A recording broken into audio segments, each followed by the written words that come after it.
Greetings. Welcome back to the morning BreadCast. We are going to continue on in our search for wisdom. We know it's not found in the land of the living. We know it's found in the Lord.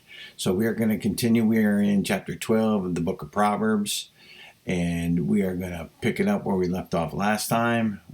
We are now in verse 12, and let's get your Bibles out if you want. I'm going to put the scriptures on the screen, but let's sit down and start our day on the Word, the foundation of all life, right? Amen. Here we go. Proverbs 12:12 reads this way: "The wicked covet the catch of evil men, but the root of the righteous yields fruit." Interesting. It's an interesting verse because it mentions the root of the righteous, not the deeds, but the root. It's their heart attitude that yields the fruit, right? And we've been through that before, but it's good. God just keeps over and over again planting these seeds. Hammer it in there, right? He keeps repeating it so that we remember these things.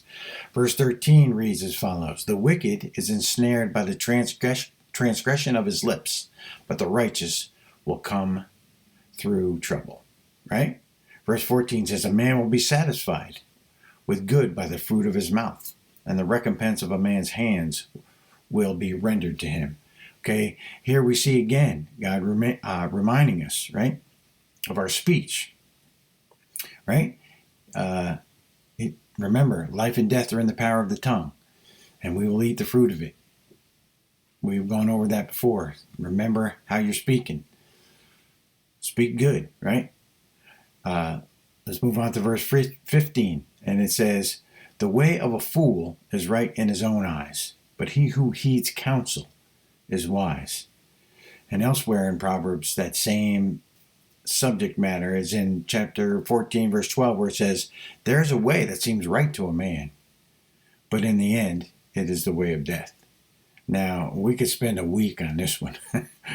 There are things that are not inherently wrong, but they're not beneficial to the believer, right? To spend all your time on. They end up leading to death.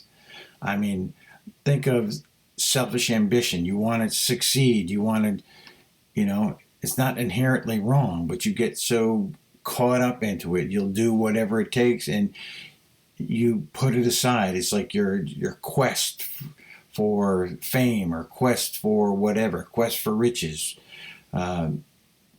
Jesus in Luke 16:13 says, "No servant can serve two masters." He's talking about money here, right? And he says, "For either he will hate the one and love the other, or else he will be loyal to the one and despise the other. You cannot serve God and mammon," which is money. But you can put anything in there. You can't serve two masters, right?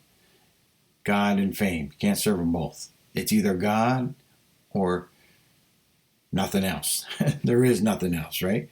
So this verse 15 that says, "The way of a fool is right in his own eyes," right? It seems right to a man because you're not pursuing someone's death or something, but there's a pursuit that leads to death, right?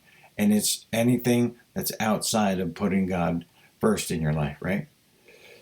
So I want to leave it there for today, and that's a good nugget to walk into your day with. We hope these teachings are a blessing to you. Remember to like, subscribe, share them around, hit the notification bell so you get them. I put these out like 5 times a week during the weekdays, early in the morning.